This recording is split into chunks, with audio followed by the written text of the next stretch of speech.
garant de l'indépendance, de l'unité nationale et de l'intégrité territoriale, je réitère mon engagement constitutionnel de défendre la patrie jusqu'au sacrifice suprême. Mbote na balandi nyonso ya tindika esengo ezali ya ngai ko retrouver bino bomo mesano ndenge mikolo tolinga na ngana bino et surtout banani bazolanda nga mingi na osepela na bango ezali ba congolais oyo balingi mboka na bango balingi pe bandeko na bango ba congolais plaisir eza ngai ko retrouver bino encore une fois mukolo ya lelo place bozali quel que soit l'heure okuteli ngai yebisa baninga ke Saint Thomas bandi mbote d'abord na Rifeki Sombe na Papi Keli mbote na bana Liverpool bana ya Manchester, bana Luxembourg, bana Paris, bana Chicago, bana Japan, Tokyo Kumbangai, bana Ngwanzu, bana Sydney, bana Gambera, bana Maputo, bana Singapour. Parce que babisika na tout na wataka jumsu batinde nga SMS, pardon, batinde nga message balandi nga tina Corée du Nord. Grand professeur pe ya cours d'arabe mais grand congolais la rate à Lagos place vous allez la pression botte bele pour et ça ba congolais ba se manifester tout moi mais Saint Thomas masolo ozoya nango baninga bayaka nango te pourquoi mais moi nazana bolingo ya mboka na ngala ngi pe bino mingi voilà pourquoi na yela kabino boye lelo nana masolo belé penza ko bete la bino te parce que j'ai déjà donné beaucoup mais ba bazo ba leçon je crois que vous se retrouver obe mona ezagi na important te ba beta kara pota biso to yaka kolera boye biso to na biso kana mwa mukie me beleza ba balandaka biso po baya maele bazana yoka ndenga simbi biki na papier azela na gafe po corriger ngai talelo ko la lingela kabino ba congolais biso ba congolais la koka biso di bato moni pendake no balobi kafe boy ko homologuer ba stade na biso bato ba sepeli ba bani ba commentaire belé na Facebook na mona bato boyete et c'est il faut bongela ka biso ba congolais mais lelo ba maman na ngai ba papa na ngai bilenge ba jeune o ba botami mikolo o ba rené mikolo ba mimo déjà ba capable parce que bazana ba makila neti ba mobutu na ba lumumba to ba banda cop na 20 ans avant d'ici makambo na 20 ans avant d'ici makambo do 35 ans maman ko premier ministre mon mutu 35 ans maman président de la république au sentir mais le lobby so pour ça ba vie on a pour atteindre on faut ba 50 ans ba 60 ans 70 ans donc no ko atterrir bisika on a soko ba bude ba boya yo ya on moni lelo administration à Congo et vanda pe no mona ba père balingo tike sikate sko ba jeune ba mo ba e ba suteti na nini ba otangela po ba to banda ba vanda ba bureau ba kanga et au côté là na ba parlement ka bato bazonga banda depuis Mobutu abima député ti lelo ya bimara député asala record aki député ali ngotiki la bato tante ali ngotika pe place te faute kozala ya nani faute zala ya nani na makambo to mona na Congo il y a un petit secret tout simplement parce que biso ba congolais to boya kotala l'essentiel to linga makambo atina te yango to pesa valeur yango yokaki balanga nzembo mosusu babimisele biso bena cri tina te eza na tina po otali pena ntango mobutu bakombo moko na politike kwa orenye te toyebaka babwaka bango kaka na banzembo momoni bakombo motu babwaka na banzembo lelo bango nde bakombo ya grand politicien ese nakosi olingi natanga na otanga te bino moko boraisonne ketala rétroviseur okuta makambo nalobaka eza juste ese nakosi mpenza nde nalobi bo nakosi alors omoni ngai naza kosepela na Mobutu il était dictateur haï par tout le monde mais Mobutu avait de bons côtés c'est quelqu'un qui savait respecter les valeurs il n'y avait pas l'inversion des valeurs tant en Mobutu beliti bayebanaki oyo baza baécrivain bazoyebana ozo exceller dans le domaine tel là oyebana mais lelo tokoma na inversion des valeurs et même nos propres parents na kilelo bakomi na kilo ya kolobala ba petit fils na bango ke non koko soko tangi te kozala mutu te na vie ekomi kilo lelo po lelo bato batanga baza su na valeur te mbongo na se retrouve na situation moko wewa abotoli licencié moi si c'était normal parce que wewa na capacité kozala na mbongo à chaque jour. Parce que licencié Azakana va faire na ba papier partout Kendara. J'ai laissé mon demande d'emploi là-bas, j'ai laissé de l'autre côté, j'ai laissé de l'autre, j'attends qu'on m'appelle. Ah, on a fait cette cela mais mon nom n'est pas sorti. Voilà ma soro licencié Bazakana ngo. Mais wewa abimi na tongo ali mutu 3000 2000 1500 tina soir azana mbwengi ya pesi pe versement moni ya vimbi na coin mama azwa la yango na kendo somba kabelo siko oyebisa yesu nini na miniti wana po pa ya licencier ba kozela trop y a pas d'emploi anga ya betude sala biso nini wana ya kika intro mais lelo sujet na yango na kolobela 41 ans ya UDPS. Ce qui veut dire que bato UDPS muto ba olanda ngai. De yo olanda na ote poza no muto UDPS te. Ah, UDPS mama ba parti politique nyonso eza na Congo UDPS. Tous les partis politiques eza na Congo UDPS ne mama na bino. Yo ngo boya mama na 41 ans, yo za combien? Yo mbula no eza combien? Yo lingo beta tolo yo za mbula boni. Alors grande question le lotokoti kala nango na otike la pe binongo na ko développer. Mais grande question lena tout na batu IDPS 41 après. On peut tirer quelle leçon? Parce que na 40 ans, on a connu au moins 4 décennies. Ce qui veut dire que 4 décennies égale 4 générations. Bonsoir ma communauté congolaise. Ah ouais, ils na bino na All Nation Store. Et pas ya maître Seti. Tozote kabilo rolia oyo nanga naye bisonyo sotu toliaka. Tozali awa na Tottenham L na numéro 121 High Cross Road, postcode N17 9NR sorry. Soko leki restaurant Deluxe Mana, topé Deluxe Mana. Au leki muke pavement au mati kabiso au mona na sukawana ou soit so outi Bushcroft on a 123 230 242 76 et tellement cas juste à liboso na biso aw ou soit okitika na underground ya Tottenham L nde obeto makolo ka nde to restaurant Deluxe soroye au mona biso aw on a ba produit nyonso tout on a carton nyonso tout malangwa tilapia ngolo malwa soso makayabu pondu, bref, biloko nyonso tu auto salango en gros comme en détail ezali. Puis vendredi bandeko tout oba musulman so bosi si mosquée tozala fonga mati suka ti retard ti ba 22h ti ba 23h dimanche bandeko na so ba Christo de ba chrétien toza awawa boya pe bino toza zela bino so bosi si ba church parking is free boya bosali shopping na bino toza wa ti lisusu 22h delivery eza na link mo beto so cher so ozwi link ango o cliquer o kota na kati ba produit na so tu za na kati fila basket na yo et puis au check out ka link to sala na Amazon na Ticketmax na nyonso tout kan de tout sala au sami on a tous deux options tous en delivery tous appé na pick up.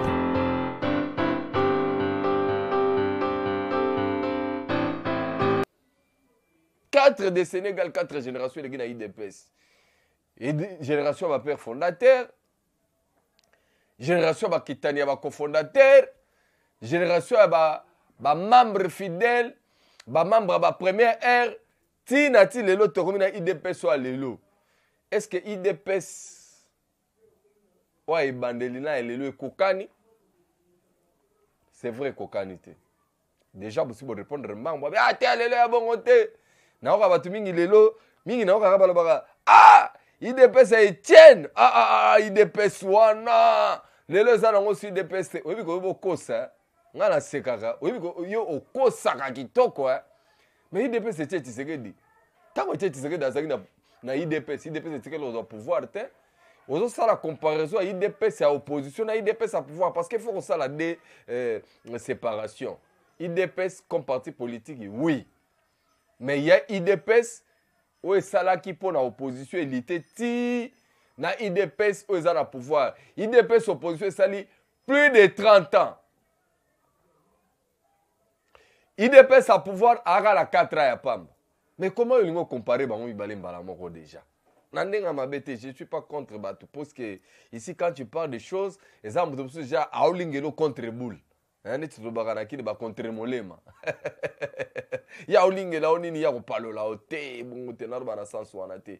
Ngana zolo bana sens ya boye. IDPS Union pour la démocratie et le progrès social.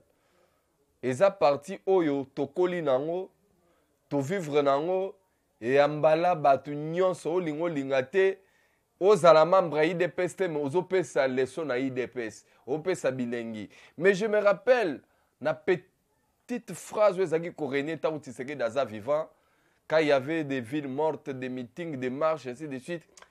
Ozolanda congolais landa zobeta liswabi Tshisekedi daza mbrière. Tshisekedi daza mbrière batu, Tshisekedi oka mbrière batu. Siko Tshisekedi daza mbrière lelo ba komolela ye. Za lokola lisolo ya Jésus na Barabas. Ba komoko balobaka batuna bango na Jésus na Barabas. To bare nani? Ba pona ba bare Jésus batika Barabas. Mais lelo na koma komona ba chrétien bazo mema bitoko ba kenuluka Jésus na ba veiller. Mais mutu bitu balobaka ba bare wana lelo komoluka na ba veiller su ndenge nini. Ndenge moko namoni ba congolais belé lelo ba koma komona comportement ya IDPS aza na pouvoir et comment kopesa bango nostalgie ba banda kokanisa IDPS ya Etienne Tshisekedi. Oui, IDPS Etienne Tshisekedi. IDPS ba Tshisekedi il a moussa ba congolais et lobisa ba congolais pesa bango ba congolais audace ya kobanda koloba parce que na debi mingi na yebi ke ba viva yango te mingi pe ba mona te mais na lingi na zongi sabino na moi histoire ya mukie. Une petite histoire tout simplement parce que prenez vos bics et vos papiers si ça vous plaît. Au départ, dans les années 80, parce qu'il faut savoir que l'IDPS a été créé en 1982 d'une manière officielle, mais tout n'est pas commencé en 1982, c'est avant 1982 que beaucoup de choses ont commencé. Maintenant, lorsque l'UDPS est créé d'une manière officielle, service et renseignement et à pouvoir en place, animé par Joseph Désiré Mobutu à l'époque, il a moussa qui tchaki ba batterie na moto en marche. Maintenant c'était difficile. Comme IDPS pende ebanaki te. Pour na bazaïrois de l'époque, nous avons bien en deuxième partie, hein, deuxième partie, puisque nous tous nous étions nés dans un père parti état oyo toute personne, tous les batubalagi ba membres. Alors naissance il y a eu de pes lorsque va service à renseignement les autres kapowe kangarabat parce qu'à l'époque na Congo ya bato bazomi benga bato a deuxième partie batieli bango BCRS batieli bango Sarma batieli bango SNIP on a eu un service de traquer mabe bato a deuxième partie ça dit ba côté lo même nanda ba betio à mort. Je reconnais beaucoup de gens ont laissé leur vie ba perda ba kangama ba sala ba prison ba trouble les cas mais IDPS donc n'est toujours dans ça qui kolobela bino que likambo ya fondation tozongi bena la fondation il y a IDPS comme parti politique comparativement à IDPS ndenge bozo calculer au départ IDPS zaki fondé na 13 parlementaires ils étaient 13 parlementaires mais cela n'a pas empêché pe na bato parce que non parlementaires peuvent assister bango voir même tout au long il y a évolution à IDPS il y a qui kozwa ba cofondateur bazaki copté entre autres bato lokola ba Kiba Samaliba ne faisait pas partie de 13 parlementaires, mais lui aussi faisait partie. Parmi les fondateurs, vous avez les gens comme des Marcel Yaou. Donc, parmi les fondateurs. Maintenant, IDPS Oyowana, Izaki IDPS Moko vivagi na clandestinité Moko ya Makasi parce que à l'époque, Trak ya bato IDPS Izaki Makasi, communément appelé bato deuxième partie. Et bah service à renseignement. Et pour qu'on ait pour Motorola donc au sentir que ma solo politique n'est comme il est impossible bandeko po faut te rappeler que histoire il a fallu courage na abnégation et eu de pes il y a clandestin wana et bana muke puisque souvenez-vous pour battu sous na que basi ba bosani mais ba nostalgie qu'il faut na zone à l'époque on ne portait pas de cravates et les filles aussi ne portaient pas de pantalons hein. On était habitué à Bakos, recours à l'authenticité avec Maréchal parce qu'il fallait bannir tout ce qui était comme prénom. Hein? Donc, prénom, la mougili gilelo, prénom dans diplôme d'État, prénom dans bulletin, prénom dans certificat. Les enfants zaïrois n'ont pas connu ça. Parce que c'était quoi? Ça dit que combo yandaku. Prénom, tout le monde peut faire une connotation combo yandaku. Parce que Combo Yambo Keza, donc recours à l'authenticité avec lui-même maréchal à l'époque, parce qu'avant un père parti État, Mobutu a eu pouvoir, il était appelé Joseph Désiré Mobutu. hein? Joseph Désiré Mobutu ezaka sukaka wana ba poste no pene ezaka ko renete n'époque wana mais il a fallu Mobutu ayela biso recours à l'authenticité sur biso to banir ba kombo nyonso ya mindele to lataka ba kombo na biso ya kibiso ya kilelo c'est ainsi que en commençant par lui-même il fallait pas modifier ba kombo na bango et Etienne Tshisekedi à l'époque était bras droit à Mobutu hein? Bras droit à Mobutu donc il est pas Etienne Tshisekedi mais bango nyonso balongolaki ba Etienne oh balongoli ba Joseph Désiré ogi bena Mobutu CCC ko kungbendu wa sabange botami wana ope akomi Tshisekedi wa mulumba parce qu'avant c'était Joseph Désiré Mobutu Etienne Tshisekedi excusez tout court que fasse kamitato do ba masambe za yo kanate mais ba preno longwe ba poste no ekoti epesi moi jar boye ba ke histoire na robeta on a deux parties et bon excusez nga par rapport à temps ce qui t'a permettre de toya suite et fin il y a histoire il y a IDPS parce que les autres balroi il y a IDPS mi balé oui c'est vrai parce que IDPS mon militaire qui est en opposition mais au monsieur ça a pouvoir et le parent le grand-parent ont milité pendant l'opposition et aujourd'hui ce sont les enfants et le petit-fils qui ont acquis le pouvoir bah on va conquérir le pouvoir alors c'est grâce à l'UDPS que les Congolais, avec l'avènement et le multipartisme en 1990, ils ont commis Koloba. En fait, ils ont dit que d'autres partis sont Kelama. Mais avant, parti un père parti État, na IDPS. IDPS soit IDPS a quelques noms en retard parce que je n'ai pas tous les noms ici avec moi.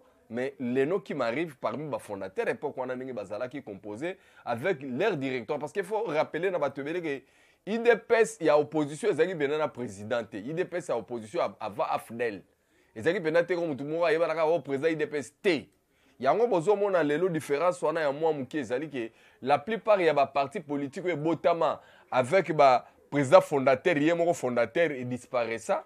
Mais bah parti le rôle là IDPS ils ont demeuré les le pays qu'on va demeuré parce qu'au départ ils n'ont parti à Mutumo côté netika te Mutumo la muki neka bote on a sali parti na ngane titomo na lelo oh parti anani au mona ba président à vie na kata ba parti politique jamais l'époque c'était bazana présidence moko collégial parce que d'abord ba fondateur il y a eu des cofondateurs alors si j'ai la bonne mémoire je vais vous citer parmi d'abord les 13 parlementaires, j'ai quelques noms parce que je n'ai pas les noms de tous les 13 parlementaires ici avec moi.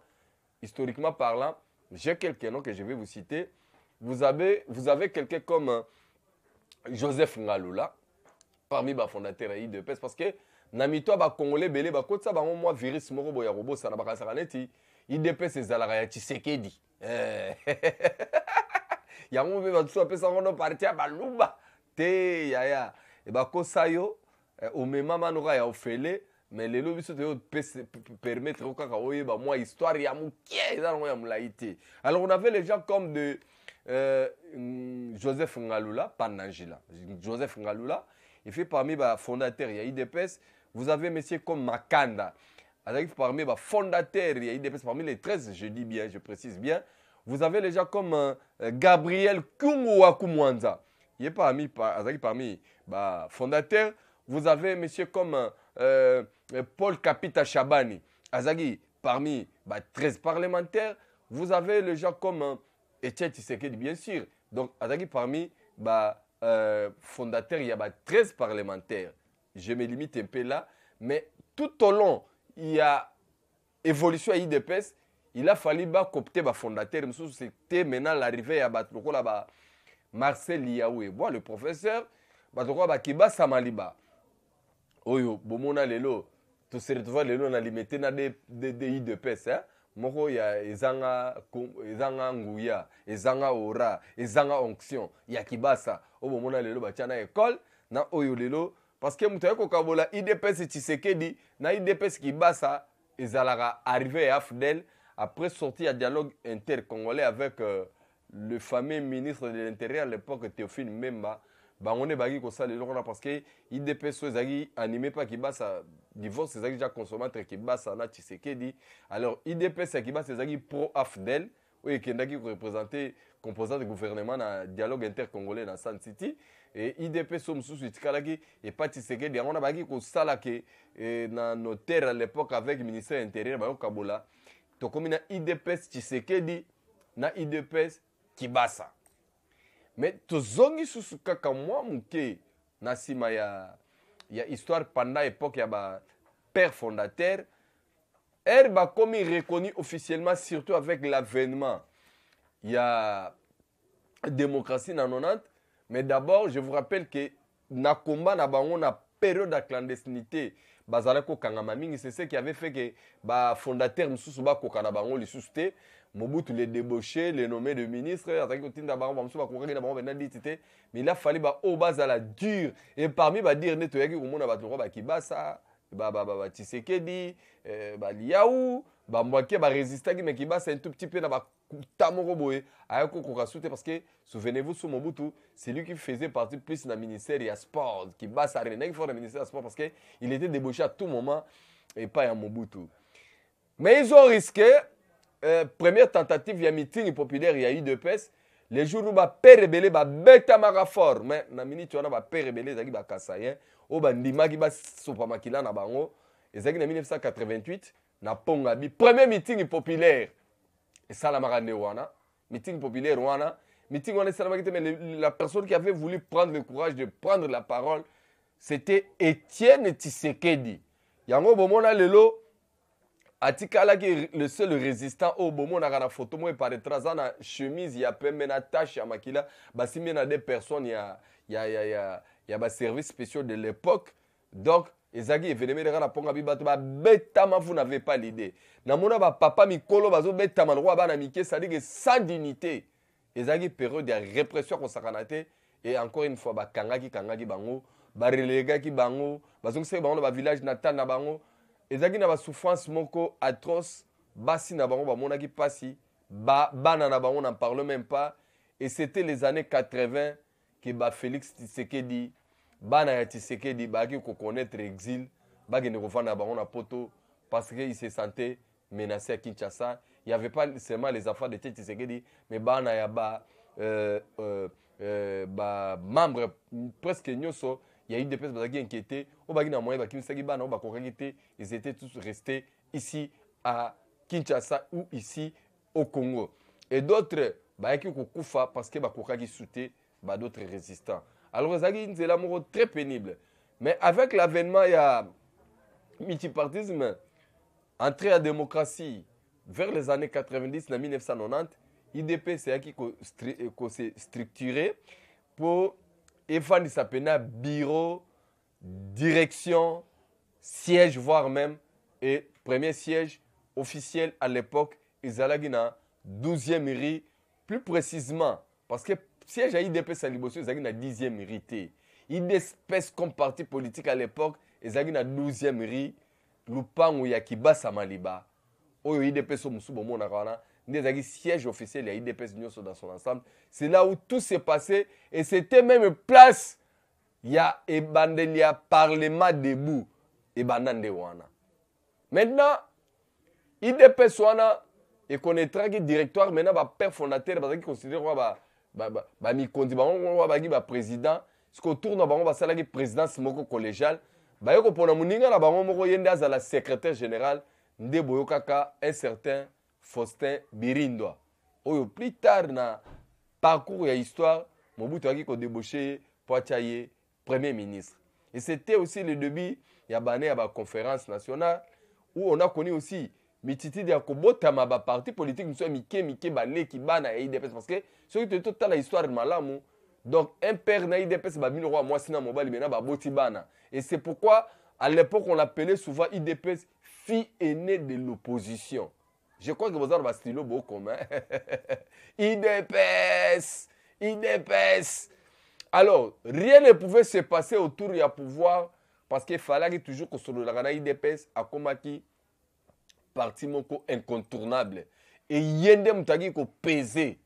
Je me rappelle encore bané en 90, Bakri Bimaki IDPS un peu recoufi pour la maramwabindo donc un peu raison pour la maramwabindo pour tant de démocratie côté bato ebele va se sentir, va s'émanciper. Les filles devaient porter les pantalons. Mibal, il fallait qu'il balade ta cravate. Mais malgré cravate, en autant, il va dire que là, ta main. Et pourquoi là? Ce qu'on a dit cravate, n'a ni tellement bakino, moni baleka mungo, batimba trop. Donc, là, ta cravate, va même mami balou.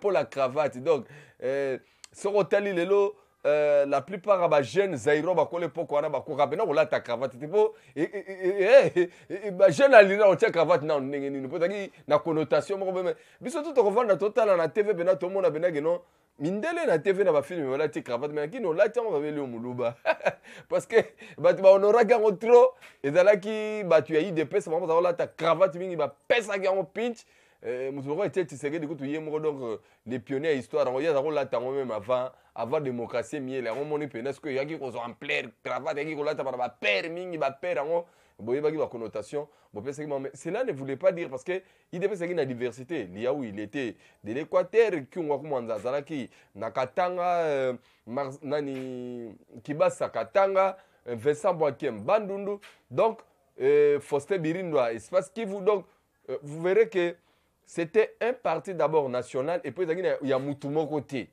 Il y a un moni dans l'élo. Ils ont continué comme ça là-bas prouesse paix et conquérir na pouvoir par rapport à histoire nango ezalaki kitoko. Mais IDPS na makamuna wana ndenge sala en tout cas ezalaki malheur pour bato musu ezalaki bonheur pour bato musu. Pourquoi? Parce que eyaki ko sala que tellement répression ezalaki mingi. Ko kangama mingi, ko débauché trop, bexil les alaki trop, et na poto, ba congolais belé, na Congo azalane, na Zaire azalane, mutayi depeste, mais bazoué lango mikanda, bazoué lango bazil, ba kote lango do, oh mutayi depeste, mango po na poto fosa mikanda, po balu kanga ba bomanga, nga ba assassina papa nanga, mingi do, ba la poto ebele ba vova lelo, sans blague na ko sabinote. Mingi, c'est grâce à lui de pèse que va vendre là na ba poto na bazo mikanda bazo ba misala au nom de lui de pèse oyo bango moko bande ko na bango batikana na kisasa bazaka na bango finga ngo mais kuna ezo sala makambu na bo bazaki à l'extérieur vous verrez que lelo batebele ils ne savent pas comment kozwa mikanda parce que eloko koko c'est la peine eza susute eloko ko diembela eza li susute. Maintenant quelle était la différence avec IDPS wana na parcours nango? Et ça que IDPS wana tout politicien il y a ba parti mususu pour briller bien pour yo kanabie pour ça la combo il faut ya pembe na IDPS yango moni ba congolais mususu na kilelo ba kosana liboma ba komaki ko confondre mende tango arene na kabilo menda uta na IDPS menda tikala ko zala membre IDPS te ba olenga koy ba tikala ko zala ba membre IDPS te parce que IDPS à l'époque a ko créer pour ko sala front Kobundisa Mobutu kitoko il a fallu qu'on crée plateforme et baki qu'on crée plateforme d'abord parce que moni tout kabola qui mouvance présidentielle nanga mumusupe ba kaboli opposition na ba pesi combo union sacrée pour bomoni union sacrée lelo mais union sacrée zalaki combo ya kala à l'époque ya plateforme ya opposition et réunia qui même sur ba conférence na ba makamu mususu maintenant ba membre ya ba parti politique mususu baki kokota IDPS na compte ya union sacrée ça dit que ba sala alliance na IDPS ba créer union sacrée ndo kaki ba olenga nkoi ndo kaki ba Lambert Mende ndo kaki ba kombo ba nyamwisi mufingi bino boyebi ete pataka mbanga koleka batutu ba loba lelo nyamwisi mufingi bomona ete boyoka ete me bande ko nyamwisi mufingi muto mbanga ya kosakana te na kota union sacrée bazaki bato IDPS te bato bele ba rena na moment wana n'époque wana ba rena ya kosakana te maintenant faiblesse sikoyo plateforme na union sacrée zwaki zaki ya nini ezwaki faiblesse ya ba débauchage ezaki à la base ya faiblesse et non seulement ça nani yemoko Etienne Tshisekedi parmi bango mutu aki ko mimonisa parce que na kati ya baninga yaki ko maillot fort oyo azaki ko faire chier Mobutu. Je vous dis que parce que na lutte politique il était le seul oyo mokili mombezo banga Mobutu mais na kati ya Congo ane bomona ba négociation ba na négocier na ba rebelle mais Mobutu négocier avec Tshisekedi avec sous médiation ya monseigneur Mosengo à l'époque. Ça dit que mon venant to vendre venant tous les informations venant na poko boy hôtel la venant télé ça ir aux RT au monde venant que non so monika jargoir ba la sango que nzela tele ba ke Mobutu ba ke kokutana na Tshisekedi ba non so ba ko zela ba nini ko bima kuna Maman, mon a soutenu moi qui était mon sengo médiateur. Voilà l'histoire. IDPS a fait bouger les choses. On a connu des villes mortes, on a connu des marches systématiques. Mais c'était l'état de l'opposition. Et Zagi IDPS, Zagi l'opposition. Ce qu'on va te donner, c'est nostalgique, tilelo. Balingaka ko confondre IDPS, il y a opposition, IDPS, il y a pouvoir. C'est là où il y a l'erreur grave. Mais IDPS, oh, ezaki na touche ba clandestin. Na IDPS eza déjà bato baza na pouvoir lelo baza libre, bakoki kozala na même démarche te, même façon makambu te, même pe façon ya kotambola te. Alors, je crois que lelo fona suka awa, sincèrement. Lelo fona suka awa parce que prochainement fona ela bino deuxième partie pour toko tambala moko IDPS ya pouvoir, mais avant toko stana IDPS ya pouvoir, faut aussi c'est IDPS ya opposition côté bandelaki. IDPS ya opposition na moment où Tshisekedi sikoyo kotikala ye moko na IDPS na ye ya ye moko attaque Tshisekedi après arrivé à Fidel, après dialogue intercongolais Musée Laurent Désiré Kabila ça koufi na ye et dialogue intercongolais tant aussi avec avènement et batloko batefil même à ministère intérieur baiko kabola sikoyo IDPS c'est longwe national et comme ya mutu kombo na Etienne Tshisekedi o eza actuellement na pouvoir ezali IDPS so boye baga ya kala te o IDPS ezaka na pouvoir ezaka IDPS ya Etienne Tshisekedi c'est vérifiable na journal officiel na bandi autant nga peut-être roki kanda mais na yebi bino boka bato mo supporter la vérité te yo sepela kanoka na makambo lokuta et ça s'est fait vers les années 2000 juste après 2000 juste après dialogue intercongolais, il fallait qu'il éclaircir tout Kokabola, les Kamwana ya Kokabola, IDPS Kibasa, na IDPS Tshisekedi parce que on se base partager sur même vision te Kibasa azak déjà débauché na batu ya composante gouvernement na côté à Joseph Kabila et Tshisekedi atikala ki opposant radical